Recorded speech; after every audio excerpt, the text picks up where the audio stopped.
안녕하세요. 임혜자의 좋은 법, 좋은 정책, 야단법석 인사드립니다.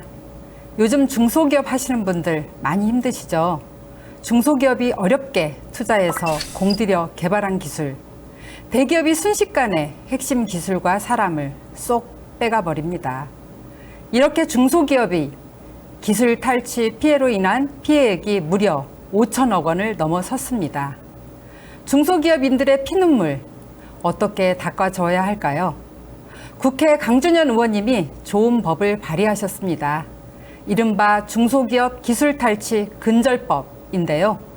독점 규제 및 공정거래법 개정안과 하도급 거래 공정화법 개정안입니다. 뉴스토마토 K정책금융연구소가 선정한 이달의 좋은 법 주인공, 국회 정무위원회 민주당 간사이신 강준현 의원님 모시고 오늘 귀한 말씀 듣겠습니다. 네, 의원님 나오셨습니다. 네, 반갑습니다. 예. 네.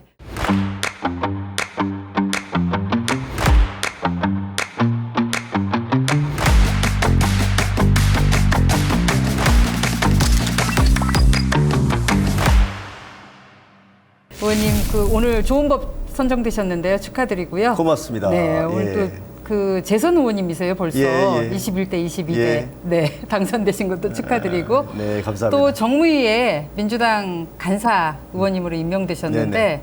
그것 또한 축하드리고요. 그래서 시청자분들께 인사 한 말씀 해주세요. 네, 안녕하세요. 반갑습니다. 세종시를 지역구로 두고 있는 더불어민주당 정무위 간사 강준현입니다. 우리 정무위가 소관부처가 꽤 많은데요. 요즘에 권익위, 공정위, 금감원, 금융위 꽤 많은데요.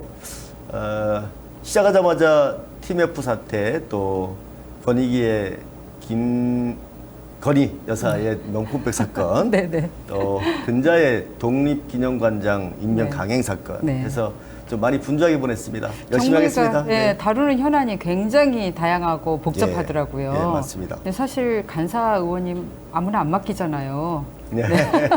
그거는 운이 좋아서 그랬다고 봤을까? 아, 또 이렇게 겸손의 말씀을. 예. 차차 그 현안들 좀 네네, 살펴보겠습니다. 그렇게 하시죠. 의원님 인상 보면 항상 이렇게 부드러우시고 또 얇은 미소가 예. 굉장히 편안하게 이렇게 생각이 드는데요. 그 의원님께서 크게 꾸짖는 모습을 한번 뵀어요. 유튜브에 쇼츠로도 돌아다니더라고요. 예. 근데 그게 아마 지난달에 그 정무위 그 회의 때 같아요. 소관 기간이 이제 독립기념관이 있잖아요. 예. 그때 김형석 관장님 네. 말도 많고 탈도 많았는데 자세 때문에 크게 꾸짖은 것 같아요. 근데 그 뉴라이트 역사관을 좀 갖고 있어서 이렇게 말도 많고 탈도 많은데 끝내 뭐 윤석열 대통령이 임명을 하셨잖아요. 그럼에도 불구하고 지금 대정부 질의에서도 질타를 받고 있고, 그래서 과연 여기 문제의 핵심이 뭔지, 논란의 핵심이 뭔지, 또 윤석열 대통령은 왜 이렇게 뉴라이트 역사관을 갖고 있는 사람들을 대거 기용하는지 궁금해요. 그동안의 독립기념관장 그 임명 관례를 깨버린 거죠. 네. 극히 이념적인 사람을 네. 극히 이념적이기도 하고 태도도 불량하고 네. 너무 또 그쪽 구구 쪽에서는 상당히 강경파예요. 네. 이런 분을 왜 독립기념관장에 임명을 했을까? 네. 저는 여하튼 뭐 기업도 마찬가지겠지만은 그 인사권자이신 대통령의 철학과 가치가 의심이 많이 돼요. 네. 그날 왜 이렇게 제가 화를 냈냐면, 제가 이제 간사 자리에 제일 앞에 있는데 대각선으로 그 관장이 보이는 거예요. 네. 근데 보이는데 팔짱을 이렇게 끼고 네. 슬슬 좀 못마땅한 미소 있지 않습니까? 아, 표정 좀 지어주세요. 이렇게 뒤로 제치고 비웃기도 하셨나요? 비웃기도 하고 아, 네. 또 다리도 꼬고 크게 꾸짖을만 했네요. 처음에 못 봤다가 계속 네. 봤어요. 우리 이제 그 천준호 의원님이나 박상 의원님 막 지적을 하길래 이거 왜 그러지 봤더니 정말 태도가 상당히 불량했어요. 네. 그래서 한마디 해줬죠. 그러니까 한마디 들은 다음에 또 개선이 안 되던데요. 교정은 전혀 안 되고요. 교정이 안 돼요. 아, 그런 분을 이렇게 또 끝날 기용을 때까지. 하셨고, 아니 그러다 보니까 독립기념관이 천안에 있잖아요. 예. 천안시 의회에서 임명 철회, 사퇴 촉구 이렇게 결의를 하려고 하더라고요. 물론 이제 국힘의 의원들 때문에 안 된 것 같은데 그리고 국회 앞에 광복회관에도 여전히 임명 철회 계속 요청하는 것 특히 같은데. 우리 충청권 국회의원들이 공히 같이 기자회견도 했었고요. 네. 우리 충청은 또 예전에 저 고장 아닙니까? 네. 그렇게 좀 태도가 불량한 분이 저 천안에 오셔가지고 근무한다는 게 좀 우리 충청 도민 안타깝네요. 입장에서는 좀 마땅치 않은 네. 거죠. 예. 역사를 잊은 민족에게 예. 미래가 없다고 그랬는데 예. 참 걱정입니다. 네. 일제 식민지화를 우리나라 국민이 일본 국적이었다. 이 정도까지 말을 한 발언들이 사람이니까 굉장히 논란이 많이 됐잖아요. 그 생각을 굽힐 줄 모르더라고요. 네. 계속 고집을 지금 피우더라고요. 뭐가 문제인지를 모르는 건가요? 아니면 그쪽으로 강행을 하는 건가요? 그건 좀 대통령하고 똑같은 것 같아요. 똑같으니까 임명을 하셨겠죠. 무조건 우기는 스타일. 네. 네. 예. 그 의원님께서 지난달 또 세종시당 민주당 위원장님으로 예. 선출이 되셨는데 의원님 1호 법안이 세종지방법원 예. 설치법이더라고요. 그게 사실은 지난 그 21대 국회에서 마지막 법사위 소위까지 통과가 된 걸로 통과됐었죠. 알고 있거든요. 그래서 세종 그 행정수도가 완성되는 마침점이라는 말씀을 제가 예. 굉장히 좀 인상적으로 들었거든요. 좀 더 많이 알고 계시네. 아니요. 그래서 이번 국회에서는 어떻게 통과가 좀 됐으면 하는데 지난 어떤가요? 21대 마지막 네. 마지막 법사위 일소위에서 통과가 됐었거든요. 아, 네. 근데 이제 전체회의가 잡혀 있었고 본회의도 잡혀 있었는데 갑자기 전체회의만 통과하면 되는 그렇죠, 거잖아요. 그렇죠. 네. 근데 이제 최상병 특검 때문에 그게 쟁점법안도 아니었을 텐데. 그렇죠. 네. 그 열리기만 하면 되는 건데 안 열렸어요. 네. 전체회의가. 그래서 아마 제가 이제 1호 법안으로 내서 지금 법사위 전체회의 상정이 돼 있거든요. 네네. 아마 일소위가 원래 명절 전에 열리기로 돼 있었는데 이제 부득이 또 안 열릴 것 같고요. 네. 명절 직후에 열릴 것 같아요. 그러면 21대 때 소위에서 통과된 법안이라서 아마 큰 이견은 없을 거라고 봅니다. 그렇겠네요. 근데 네. 다만 여당의 일부가 또 반대하지 않을까 좀 우려가 좀 있는데 끝까지 만나서 설득을 하고 꼭 통과될 수 있도록 노력하겠습니다. 네. 그리고 의원님의 그 세종시 을이니까 지역구 현안이기도 하지만 한편으로는 세종 시민이 지금 한 40만 정도 예. 맞죠? 네. 40만 시민의 이렇게 수건 사업이라고도 들었거든요. 이거 하나 남았어요. 네, 좀 그러니까 통과될 국회의사당 길 됐고 대통령 집무실 됐고 네. 이제 법원만 있으면 되거든요. 아, 그러면 입법, 사법, 행정 다 되는 거죠. 완성이 되는 거네요. 완성되는 거예요. 네. 그러니까 국회의사당이 완공될 시점에 지방법원도 있어야 되겠다. 그럼 네. 지금 통과되지 아니하면 쉽지 않다. 네. 이런 각오를 네. 가지고 있습니다. 세종시 같은 경우는 저도 권익위원 하면서 잠깐 다녔는데 그 인상적인 게 예. 그 합계 출산율 같은 경우도 네. 지금 대한민국 0.7명 정도밖에 안 되잖아요. 근데 1.12명이더라고요. 예. 그래서 아마도 올해 통계가 아직 안 나왔는데 네. 아마 0.9대로 떨어질 것 같아요. 아, 그래요? 심각해요. 네. 그러니까 그건 이제 국가 전체적으로 좀 출산율이 예, 떨어지니까. 처음에 출범할 당시에는 젊은 분들이 이사 오셔가지고 결혼하고 아이를 많이 이렇게 네. 했는데 그때는 2.1 정도 갔었어요. 아, 그러면 점점 떨어지는 추세예요? 그분들이 이사를 안 가고 이제 계속 아이들이 커서 흥장해서 초등학교 가고 중학교 네. 가고 하다 보니까 네. 새로 이제 인구 유입할 수 유입이 있는 요인이 없는 안 되는 거예요. 거예요. 그러니까. 그래서 지금 이제 우리 세종시도 40만에서 지금 한 3년째 정체되고 있는데 네. 이게 인구 유입 요인을 만들어야 되거든, 일자리를. 네. 그게 네. 이제 우리가 할 수 있는 게 국회 세종시당, 네. 뭐 대통령 집무실, 아, 네. 국가 산단이 이제 83만 평 네, 조성되고 네. 있는데 그 안에 또 대기업 유치 이게 있어야 네. 인구가 이제 의원님의 역할이 굉장히 중요하네요. 국가적 네. 일도 많지만 지역 일도 근데 네. 사실 세종시가 지역 일은 아니에요. 네. 국가적 그렇죠. 관리거든. 네. 네. 노무현 대통령께서 그냥 세종시가 앞에 붙어 있어서 그렇죠. 그렇죠. 네. 세종시 자체가 국가적 과제예요. 네. 네, 지역 의제는 아니라고 봅니다. 네, 네. 알겠습니다. 꼭 통과되길 바라겠습니다. 네, 감사합니다. 의원님 곧 추석인데요. 추석 혹시 계획 어떻게 세우셨나요? 제가 이제 내일 본회의가 끝나고 13일 날, 14일 날 아침에 거리 인사도 하고 네. 또 우리 당원분들과 장보기도 하고 또 노인회나 아니면은 뭐 또 어른들 인사도 네, 다니고 네. 하려고 했는데 의원님들 원래 추석 때 더 바쁘시더라고요. 그럼요. 그 상인분들 애로사항 혹시 들어보셨어요? 정부에서 요즘에 뭐 발표하는 거 보면은 뭐 수출이 호조가 있어서 뭐 경제 성장률이 뭐 상승했다. 네. 계속 이제 통계를 가지고 막 얘기를 하는데 실제로 현장에 나가보면 이 자영업자나 소상공인분들은 굉장히 힘들어하세요. 체감 경기는 굉장히 안 그럼요. 좋죠. 그럼요. 네. 굉장히 안 좋아요. 네. 그걸 모르는 것 같아요. 네.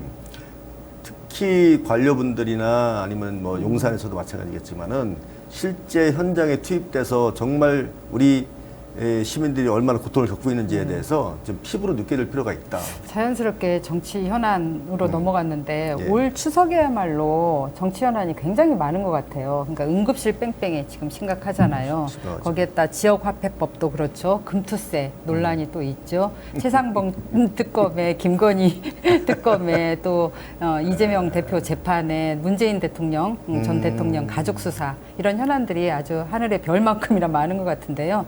충청 민심은 어떤지 궁금하네요. 충청 민심, 제가 충청도 사투리를 자주 쓰는데요. 많이 쓰는데. 근데 거의 안 쓰시는데 어르신들이, 지금이니까 안 쓰는데, 네. 어르신들이 네. 정말 한마디로 사투리로 네. 이제 현 정부를 이제 질타하는 사투리인데, 어지간히 해야지. 아, 어지간히 해야지. 어지간히야. 네. 저도 어지간히 해야지. 네. 그게 이제 충청도 사투리예요. 네. 아, 정말 그 어지간히. 한마디로 다 표현이 되네. 미친이. 어지간히 해야죠, 현 정부가. 네. 네? 아, 느낌이 확 와요. 그러니까 예를 들어서 잘못한 게 있으면 대통령이나 영부인이나 사과하면 될 일이고요. 네. 또 수사받을 일 있으면 수사받으면 될 일이고요. 네. 이 정부에서는 사과란 없는 것 같아요. 아, 네. 지금 거부권을 21건 했지 않습니까? 네. 이것도 뭐 최상병 또 김건희 특검 또 하게 되면 또 할 거고요. 네. 지역화폐법 이것도 할 거고요. 그러면 아마 이게 이렇게 가다 보면 올해 제가 예측컨대 거부권 행사가 30개 넘지 않을까. 참 어지간히 해야지. 어지간히 하셔야지요. 어지간히. 네. 네. 이 중에서 이렇게 현안들이 많은데 가장 크게 예민하게 반응하는 현안은 주로 어떤 이슈예요? 좀 아까 말씀하셨던 것처럼 먹고 사는 거. 네. 특히 그 코로나 때 그 대출 받았던 소상공인 자영업자분들 있잖아요. 네. 이제 극복을 하신 분들이 일부 있긴 하지만 네. 대다수가 거의 폐업이나 네. 문 아니면은 닫는 데가 굉장히 많잖아요. 그럼요. 그분들이 그때 대출 받은 게 있어요. 네. 그거를 상환하시기가 도래했는데 경기가 회복이 안 되니까 회복이 안 되는 그걸 거죠. 못 갚는 거잖아요. 못 갚죠. 네. 그런 분들을 위해서 정부에서 특단의 조치가 있어야 되는데 네. 그냥 나 몰라라 하는 거 굉장히 아쉽게 생각하고 있습니다. 그러게요. 이념 이 논쟁. 야당 의원이라서 참 한계를 느끼는데 네. 대통령한테 권한을 줬으면은 그런 민생을 좀 많이 살펴야 되지 않겠나. 네. 예. 경제 그 정무위에서 좀 더 역할을 좀 해주셔야 될 것 같아요. 왜냐하면 대통령이 그렇게 나몰라라 하니까 정무위가 사실은 경제 정책 관련해서도 역할을 좀 해주셔야 되잖아요. 네. 이 법으로밖에 할 수 있는 방법이 없죠. 네. 그다음에 또 행정부를 견제하거나 국감을 통해서 또 비판을 하거나 할 수 있는 건데. 네. 세종시당 위원장님이신데 이번 추석 명절 메시지 혹시 화두는 뭡니까? 그 늘상 뭐 추석 설날 되면은 뭐 풍요로운 한가위 되세요. 뭐 네. 하는데요. 너무 관용어죠. 너무 죄송해요. 네. 솔직히 뭐 국회가 열심히 하긴 하지만은 성과를 못 내니까 죄송한데 저 이번에 현수막 그 내용이 어떻게 돼 있냐면 네. 보통 뭐 마음 편한 한가위 되세요, 풍요로운 한가위 되세요 이렇게 하는데요. 중앙당에서 좀 내려가지 않아요? 저는 워딩이? 그대로 안 했어요. 아, 네. 함께 기억하는 한가위, 독도는 우리 땅입니다. 아, 이렇게 붙였습니다. 네. 아. 네. 중앙당에서 전국 지구당 그 현수막 중에서는 아마 유일할 거예요. 유일할 것 예, 같은데요. 예, 예. 왜냐하면 거의 다 전국 다녀다 보면 다 똑같거든요. 달리했습니다 저는. 네. 아, 시당의 위원장님 되신 이유나 예. 정무위 간사 의원님 되신 이유가 있네요. 아니 뭐 저도지만은 또 이제 주변에 있는 우리 네. 부자진들이나 네. 우리 또 당원분들이 많은 아이디어를 주시죠. 네. 그러면 오늘 그 위원장님 모신 이유가 이렇게 좋은 법 네, 의원님 주인공이시니까 본격적으로 뉴스토마토 K정책금융연구소 전문위원들이 이게 뜨거운 논의를 거쳐서 엄격하게 심사해서 선정한 법안이거든요. 네, 감사합니다. 그래서 이른바 이게 중소기업 기술 탈취 행위 근절법 대표 발의하신 거잖아요. 사실은 법안 이름이 이건 아니잖아요. 사람들이 이제 모르고 그렇죠. 이걸로 검색을 할 수도 있거든요. 그래서 법안이 이게 두 개나 되더라고요. 정확하게 세트 법안이니까. 풀네임을 네네. 한번 말씀해 주세요. 플레임은 독점 규제 및 공정거래에 관한 법률. 네. 두 번째는 하도급 거래 네. 공정화에 관한 법률 두 네네. 가지입니다. 아, 네네. 예. 그 법 개정 취지를 보니까 중소기업 기술 유출, 탈취 피해가 이제 심각하고 그 피해액도 보니까 무려 한 아까 5천억 원 정도 넘어섰다고 네, 7년 했잖아요. 동안. 예. 네. 이 정도면 거의 중소기업인들한테는 피눈물 흘리게 한 거잖아요. 그럼요. 그걸 한 사례별로 조금 소개를 해주시면 더 느낌이 확 올 것 같거든요. 자, 세 개 정도만 소개를 해드릴게요. 예를 들어서 네. 농촌에서 목장을 이제 운영하는데 그 데이터를 관리하는 어플이 있어요. 네. 그 스타트업 기술을 모 대기업 유통사가 도용을 한 거예요. 아, 스타트업이 개발을 했는데. 그렇죠. 네. 젊은 분이 한 건데 아, 도용을 했고 네. 이런 사례가 있는 거죠. 뭐 두 번째 같은 경우는 네. 당뇨 환자들 그 혈당 기록을 모바일로 이제 기록해서 관리하는 어플이 있는데 네. 이것 또한 그것도 대기업이 아이디어를 예, 네, 그걸 또 스타트업이 한 건데. 도용해버린 거죠. 네. 그래서 분쟁 사례가 있었거든요. 네. 또 하나가 또 너무 억울하겠다, 그렇죠? 억울하죠. 네. 그게 성장할 수 있는 네. 스타트업 기업이었는데 그렇죠. 졸지에 이제 분쟁에 휘말리고 네. 또 사업을 포기하고 아니 스타트업은 좌절하고. 사실은 기술이 생명이잖아요. 아, 그럼요. 근데 그 기술을 뺏어가면 원래는 그 생명을 원래는 죽이는 사가야 거잖아요. 되는 거지 대기업이. 그렇죠. 이제 막 아장아장 걸으려고 하는. 그러니까. 네. 또 하나가 또 계좌 없이도 그 신용카드로 거래할 수 있도록 송금할 수 있도록 하는 또 어플이 네. 있었는데 이것 또한 또 네. 대기업이 갑이 대기업. 솔직히 하면 갑이 네. 갑이 탈출해 간 거죠. 신한 뭐였던 것 같은데. 뭐 구체적으로 말씀드리기도 네, 네. 그렇고 뭐 맞습니다. 네. 예. 아니 예전에 제가 본 그 기사 중에 중소기업 중앙회에서 예. 중소기업 300군데를 조사를 했어요. 네. 그러니까 기술 유출 탈취 피해를 조사를 했는데 중소기업 10군데 중에 7군데 정도가 피해가 있다라고 이렇게 조사가 나왔더라고요. 그 정도면 굉장히 심각한 거잖아요. 그래서 이렇게 피해가 많다 보니까 올해 초에 그러니까 21대 국회 네네. 올 초니까 그때 통과된 개정안이 하나 있더라고요. 네, 있습니다. 그러니까 그 기술 탈취, 중소기업 기술 탈취한 경우에 손해배상액을 기존 3배에서 5배로 상향하는 개선안이 통과된 것 같은데, 뭐. 이거는 그 사후적인 규정인 거죠. 그러니까 이제 네. 사고가 발생했을 때 네. 그 기술 탈취에 대한 벌칙을 강화하는 목적으로. 네. 저는 그 개정안이 이렇게 통과가 됐는데 의원님이 또 내셔서 이게 어떻게 구분이 되나 궁금했어요. 그러니까 이 법은 사후적 규정을 짓는 거고요. 네. 제 법안은 사전적 의미가 있어요. 네네. 사전적. 네. 일이 벌어지기 이전에. 네네. 사후 약방문이 아니다. 그렇죠. 네, 이제 네. 말씀을 설명을 드릴까요? 네네네. 좀 아까 말씀하신 이제 올 초에 2월 달에 통과된 법은 이제 기술 탈취가 발생했을 때 3배에서 5배로? 벌칙을 이제 규정하는 법이고요. 네. 제가 법을 한 거는 중소기업들이 만약에 이제 기술 탈취로 인해서 피해를 봤어요. 네. 피해를 봤는데 그 재판을 받는 과정에서 네. 이 사전적으로 입증이 잘 안 되면 상당히 불리하거든요. 네. 항상 패소를 하거든요. 네네. 그래서 그 과정에서의 그 재판을 받는 과정에서의 입증하는 과정에서의 문제점을 개선을 하고자 하는 목적이 네. 있습니다. 제 네. 법안은. 네. 이렇게 간단하게 말씀드리면 사전적 의미가 있고 네. 사후적 의미가 있는 건데 네. 사후적 의미는 벌써 이제 사후적 통과된 거고. 의미는 이미 이제 올 초에 21대 통과된 국회에서 통과된 거고 의원님 법안은 지금 이제 사전적으로 예. 예방하고자 하는 입증하는 과정에서 네. 입증하는 네. 과정에서 그 네. 중소기업들이 아니면 스타트업들이 네. 덜 네. 피해를 볼 수 있도록 아니면 그걸 입증을 입증하기 분명히 할 수 굉장히 있도록 어렵겠더라고요 보니까. 그게 어려우니까 네. 그거를 이번에 이제 법을 네. 제가 발의를 하게 된 거예요. 그러니까 의원님께서는 그 기술 탈취 방지하기 위한 중요 내용을 묻고자 하는 거잖아요. 네네. 그래서 제가 이제 법안 하나하나 더 깊이 있게 뜯어보려고 하는데 예를 들어서 제가 해자 뭐 토마토 스타트업을 만약에 하고 있어요. 네. 근데 기술 탈취를 당했어요. 당했어요. 그러면 어떤 절차를 밟아야 되는지 또 여기에서 어떤 문제가 있으니까 지금 개정안을 내신 거잖아요. 예. 어떻게 해야 되는지 좀 알려주세요. 보통 기술 탈취를 당해서 피해를 입게 되면 네. 소를 제기하잖아요. 네네. 이게 설명을 드릴게요. 소를 제기하게 네. 되면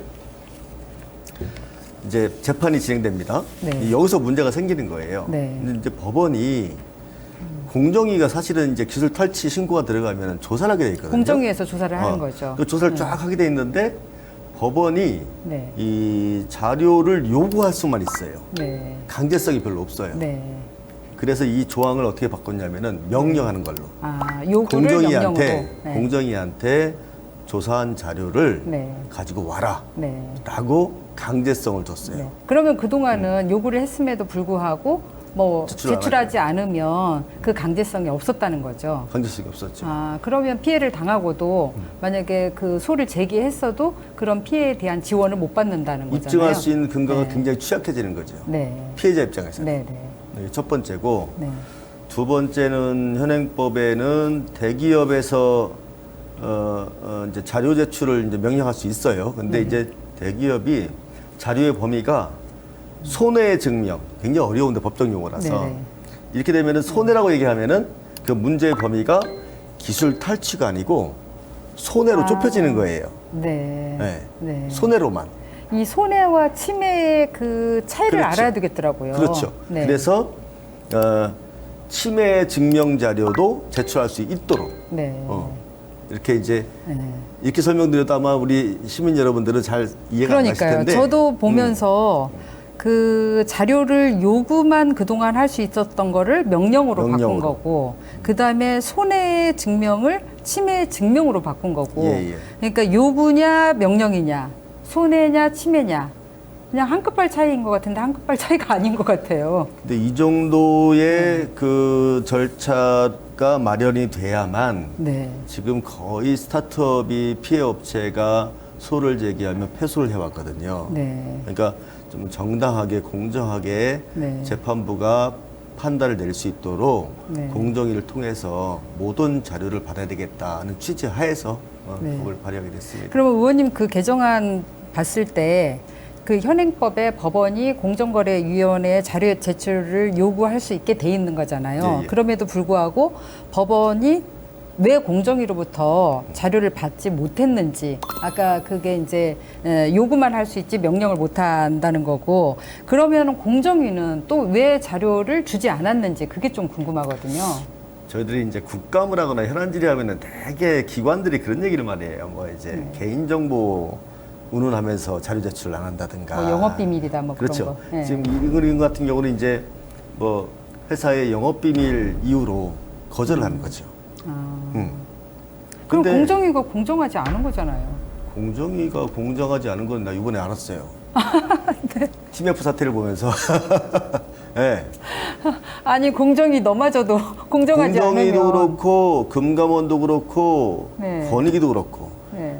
국민 권익위인데 국민의 권익을 위해서 일을 해야 되는 거잖아요. 네.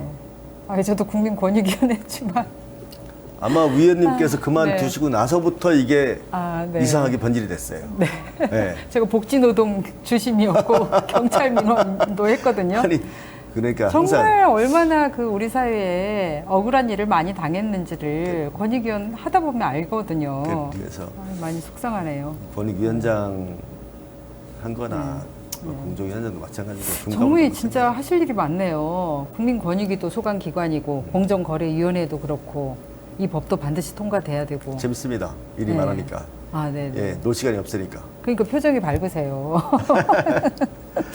저희 같은 네. 경우는 또 그 여당이 위원장이세요. 네. 이제 윤한홍 의원님. 예, 네. 그래서 이제 야당 간사가 좀 힘들죠. 네. 근데 합의 보는 과정이나 그러니까 간사 아무나 못하는 설득하는 거죠. 과정이나 네. 뭐 하나 회의를 하나 열려도 연락을 해도 다 네. 합의를 받아야 되는데 네. 위원장이 이제 망치를 두고 있으니까 네. 어떤 데 쉽지는 않죠. 아니 우리 사회에 또 가장 문제가 이제 야만적 불공정, 야만적 불평등 그런 문제가 사실은 정무위 현안하고 직결돼 있는 거잖아요. 그래서 잘 갑을 부탁드립니다. 관계를 다루니까. 네, 네. 네. 그리고 과거에 제가 본 기사 중에도 그런 게 사례를 하나 그 들어서 조금 궁금한 거를 묻고자 한다면 한화가 예전에 중소기업이 그 태양광 스크린 프린터 기술을 개발을 했는데 그걸 네. 뺏어갔고 네. 그게 공정위가 기술 침해를 인정했는데 증명력이 없다는 이유로 1심 민사소송에서 패소한 걸 봤거든요. 네. 전에 말씀드린 것처럼 이런 사례들이 우리 피해자들한테는 상당히 불리한 증거다. 그래서 아까 사후적 네. 법안도 네. 통과가 됐고 네. 이제 사전적 어떤 방안 차원에서 이번에 법을 발의했으니까 네. 이게 제대로 통과돼서 작동이 되어야만 피해자가 온전히 보상도 받을 수도 있고 아니면은 구제 방법이 생길 수 있다라고 판단하고 있습니다. 네, 느낌이 이제 확 왔어요. 그렇게 네. 패소했던 것들도 네. 이제 다 승소할 수 있고 피해 네. 지원을 받을 수 있다는 네. 거죠. 네. 의원님 법안이 마련돼서 정말로 제가 볼 때는 중소기업인들의 그런 피눈물 닦아줄 거라고 기대를 하고요. 네. 사실 정치는 약자의 눈물을 닦아주는 거라고 아이, 늘 그럼요. 의원님들 말씀하시는데 그럼요. 저는 그렇게 혈나나 혀로만 할 게 아니라 의원님처럼 좋은 법으로 네. 좋은 예. 삶을 영위할 수 있도록 그렇게 꼭 해주면 좋겠다는 가결이 생각이 되도록 들어요. 네. 최선의 노력을 다하겠습니다. 네. 저도 그리고 중소기업인들한테 한 말씀 해주세요. 이 법 아마 통과를 가장 기술 기대하고 응원할 것 같은데. 탈취가 근절되지 않으면 그 스타트업 하시는 분들이 이렇게 혁신적인 아이디어를 못 내는 네. 거죠. 그래서 이 혁신적인 아이디어가 상용화가 돼가지고 수익이 창출될 수 있도록 이거 도와주는 것이 제가 볼 때는 정치권에서 해야 될 일인 것 같고 네. 그래야만 지금 우리나라가 대기업 중심의 경제 구조자, 산업 구조잖아요. 네. 그래서 많은 청년층들이 혁신적, 생산적, 건설적 아이디어를 가지고 도전해서 뭔가 성과를 낼 수 있도록 우리 정치권에서 특히 또 정부위에서 네. 최선의 노력을 다하겠다는 말씀 드리겠습니다. 예. 사실 헌법에 보면 그 경제민주화 119법도 있고 중소기업을 보호해야 된다는 의무도 다 있는 거잖아요. 근데 실제 법안에서 또 이렇게 사각지대가 있으니까 의원님께서 잘 챙겨주시길 바라고요. 네. 말씀 나누다 보니까 벌써 끝날 시간 됐어요. 나중에 시간 되시면 권위 관련해서 한번 네네. 오늘 살펴본 법안 2개 한 세트인데요. 네. 아까 의원님 말씀하셨던 독점 규제 및 공정거래에 관한 법률 일부 개정안, 예. 그리고 하도급 거래 공정화에 관한 법률 일부 개정안. 네. 이게 이제 공정과 상생을 지향하는 일명 중소기업 기술 탈취 행위 근절법인데요. 이거를 좀 의원님께서 시청자들이 한눈에 알아볼 네. 수 있도록 정의를 한번 해주세요. 저희가 그 화이트보드 좀 여기요. 준비했는데요. 예. 거기에 좀 써주세요. 중소기업 기술 탈취 행위 근절법 일명 이 법은 무엇이다? 다 쓰셨어요? 썼습니다. 네. 한번 들어주세요. 쌍비우비게 맞나? 맞습니다. 맞습니까? 쌍비우비게 맞습니까? 간단히 쓰다 보니까 네. 뿌리를 지키는 법. 네. 뿌리. 네. 근간을 네. 튼튼해야 우리 성장하는 모든 중소기업들이나 스타트업 기업들이 네. 굳건하게 성장할 수 있다. 네. 이 법안도 제가 볼 때는 우리 한국 경제의 뿌리를 지키는 법이다. 네, 이렇게 네. 또 요즘 뿌리 기업을 잘 지켜야 된다는 말도 많잖아요. 당연하죠. 네. 네. 의원님 이 카피 보니까 우리 네. 경제하고 또 중소기업인들한테 힘과 희망이 느껴집니다. 또 그런 의미 맞죠? 예, 네네. 열심히 하겠습니다. 제 잘하겠습니다. 희망사항이기도 합니다. 네네. 네. 마지막으로 방송 보시는 국민들께 한 말씀 인사 좀 해주세요. 네. 요즘은 좀 죄송하다는 말씀 먼저 드리겠습니다. 야당 의원이라서 좀 한계는 있지만 국회의원으로서 권한을 충분히 활용을 해서 지금 어려운 민생 위기라든가 또 현안들이 꽤 많은데요. 하나하나 잘 해결해 나갈 수 있도록 최선의 노력을 다하도록 하겠습니다. 일단 믿어주시고 시간은 좀 걸리겠지만 끝까지 투쟁을 해서라도 우리 시민들께서 원하시는 바 이루어낼 수 있도록 열심히 노력하겠습니다. 감사합니다. 의원님 오늘 바쁘신데 귀한 예. 시간 내주시고 또 귀한 말씀 해주셔서 예, 예. 너무 감사드립니다. 고맙습니다. 감사합니다. 의원님 이 귀한 법이 꼭 통과될 수 있도록 열렬히 응원하고 격하게 응원하겠습니다. 고맙습니다. 고맙습니다. 예, 용기를 구합니다. 감사합니다. 고맙습니다. 네, 고맙습니다. 고맙습니다. 예. 함께라는 노래 아십니까? 기업은 이윤을 추구하지만 함께 하지 않으면 모두가 패배합니다.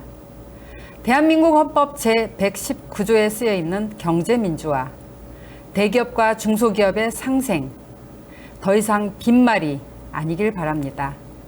서로 피눈물 흘리게 하지 말고 함께 흐르는 눈물을 닦아주면서 그 어느 때보다 함께 걸어가야 할 때입니다. 임혜자의 야단법석 여기서 마치겠습니다. 좋은 법을 함께 만들어가는 뉴스토마토 시청자 여러분, 오늘도 고맙습니다.